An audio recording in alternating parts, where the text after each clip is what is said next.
There are slices of America have known this has been a problem for a very long time. It might be news for some people, but right now I think what we need is massive overhaul of the teaching profession in the U.S. There's not going to be an easy fix. Even the concessions that the unions are getting where they're striking and walking out are very minimal. They're not going to change deeply the system of public education in this country. So I think it needs to be attacked from many, many areas, starting with a massive investment in schools.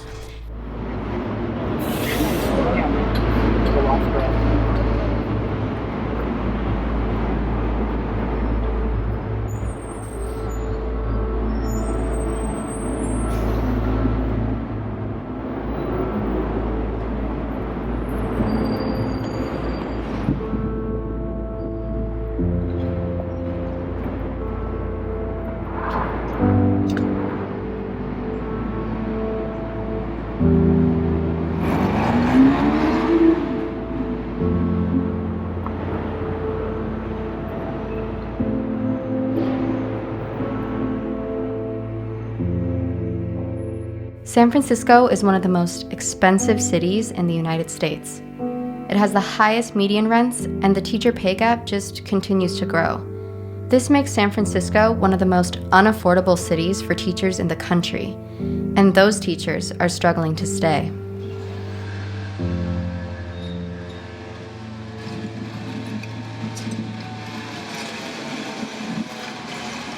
I think the teacher actions that have been going on recently and over the past year is basically bringing a lot of attention to the issues of public education.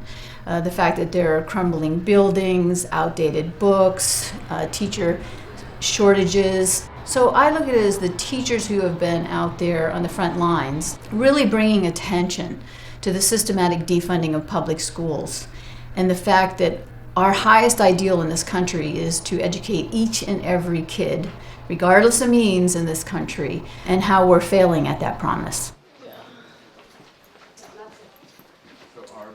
A lot of times what we lack is awareness.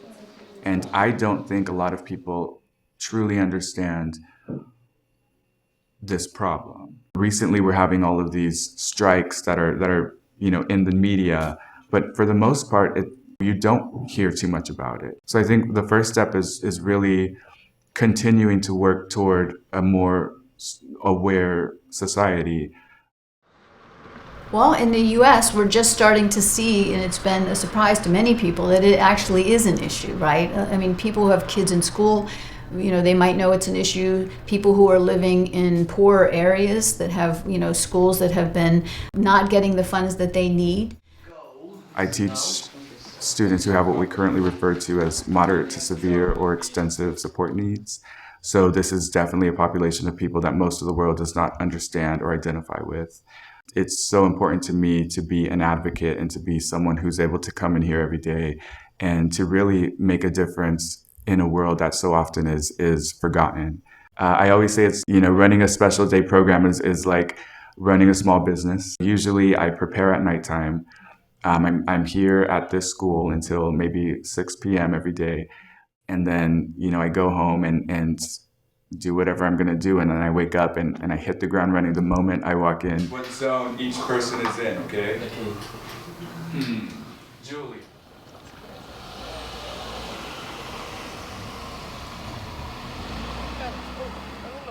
After I had my daughter, I decided I wanted to stay home with her and not go back to my soul-sucking, meaningless job.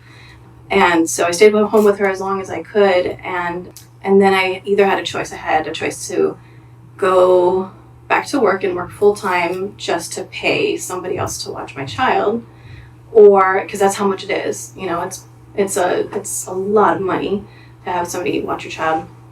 And then I started to look into a master's program at State, where they also had subsidized childcare. And I went for it, and I got in and got my daughter started part-time in childcare here, and the rest was history.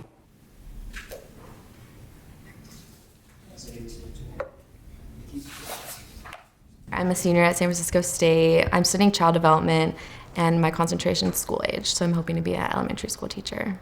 So I work at Uloa Elementary School in the Sunset, and it's the after school program. So so I start at 3, the kids all come in, and then I have them till 6:30 when they get picked up. My parents are both teachers or in education. They were administrators too. My dad was a principal too.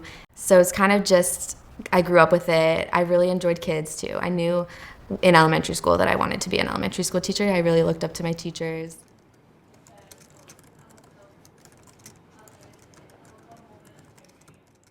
I've never regretted becoming a teacher, but I do sometimes wonder what it would be like to have a normal job. And this is not a sustainable job either. I realize that, in even 5 years, maybe I won't physically be capable of doing this job. And so I'm definitely looking forward, and I'm trying to figure out what's going to come next, because I can't do this forever. San Francisco teachers use over half of their income to pay for housing, which is usually no bigger than 1 bedroom. This, on top of the stresses of teaching, makes them question whether they should stay or not. We are seeing these teachers continue to leave, bringing up the issue of low retention rates for an already less than popular profession.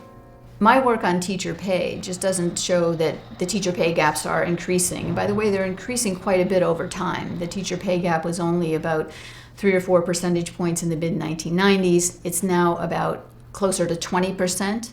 So what we do is we do what we call a regression adjusted analysis. So we're taking into account things like cost of living differences, and we control for other variables. And we kind of build 2 people, where one is a college grad, some other college grad, and one is a teacher. And so you make them almost look exactly the same, as close as you can, and then you compare what their wages are. And so our teacher pay gap is what we call a relative teacher pay gap. That's how much elementary and secondary school teachers make compared to other college grads. Kids sitting in class today, here at Berkeley for instance, when they're deciding what they want to do with their education, what careers they want to be in, what professions they want to dedicate their lives for, you have to think, are they saying, I want to become a teacher, when they can do all of these other occupations?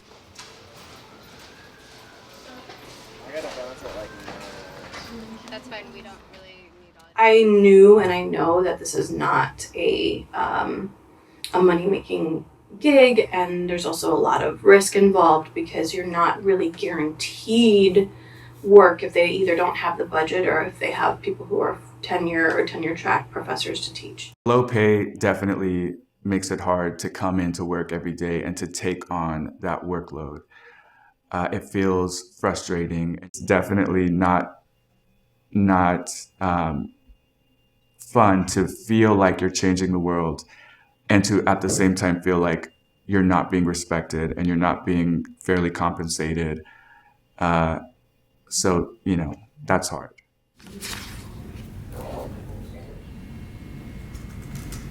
I've learned about the pay gaps and everything in my classes, and I've always been aware of it too. Growing up, it's like everyone knows teachers don't get paid a lot.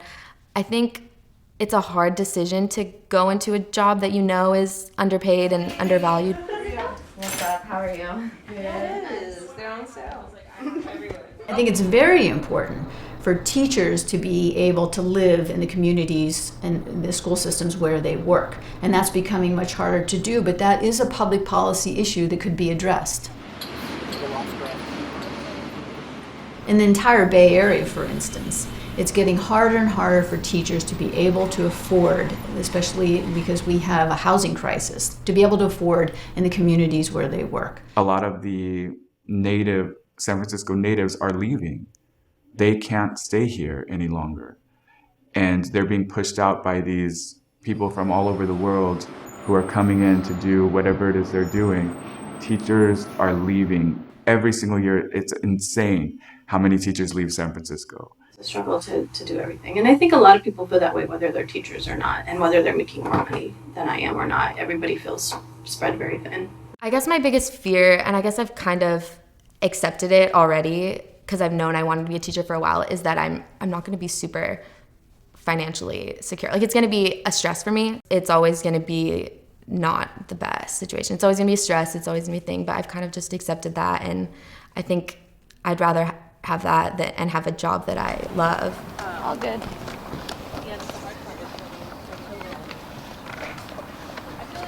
You also have to kind of also balance these privileges, right? So are you lucky enough to have a 2-person income?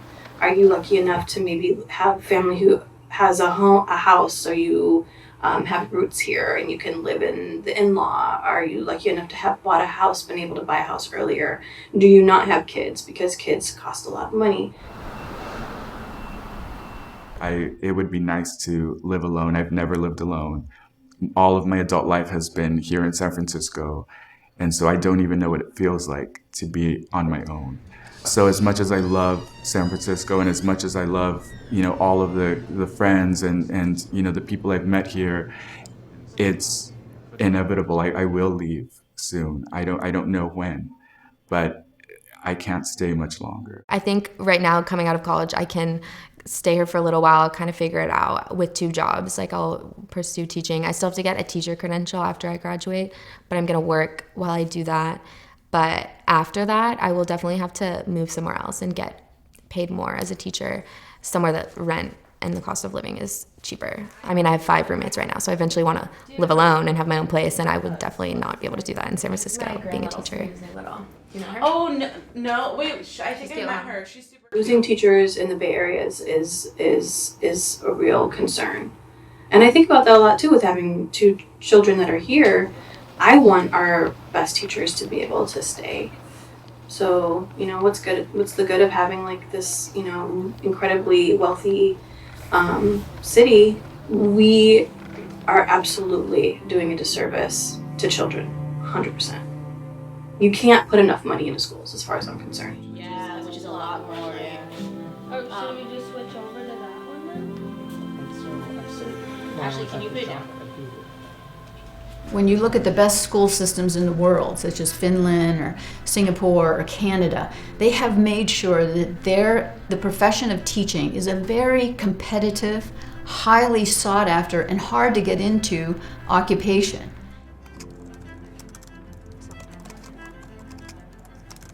One of my teachers at State right now, she's in Oakland and she's going on strike, and she's a high school counselor, and she was saying she was on strike, but she's still at home is emailing kids and helping them with their college applications, like still working because she cares so much. She's like, I can't just leave them without help with all these things. So teachers are still gonna do it. We are seeing a lot of teachers leave, and the ones that are hanging on are ones who are either having to cut a lot of corners and struggle and stress, or they're balanced precariously because they have a partner helping with the bills, or they're in a rent-controlled apartment, but probably living in fear that something will happen with that. Probably yellow, right?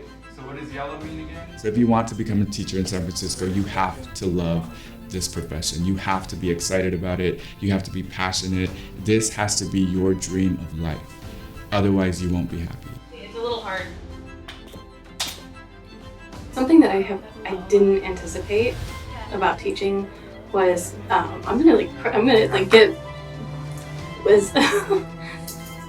the emotional connection I have to my students. Like seeing you guys here right now is so fulfilling, So I would miss my students a lot. So I'm not going to be scared to talk to her. If she says, how's your day, what can you say, Jonathan?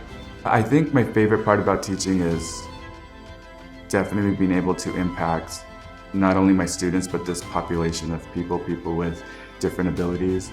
This is a great place to start the movement, but this is not where it ends. And so a lot of my work actually happens outside of my classroom and outside of my contracted hours.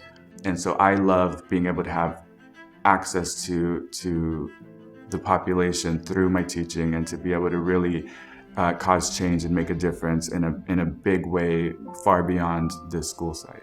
It's really hard when you get attached to kids, especially ones that have a difficult home life, and you can just tell that they have a difficult home life. And it's like, when I'm there, it's like, I just want to, how can I make these 3 hours better for him, or better for her? These teachers continue to fight for San Francisco students. They continue to fight for not only themselves, but the quality of public education. The housing crisis and unfair wages don't help, but the strikes, and most of all, their students, make their struggles worth it.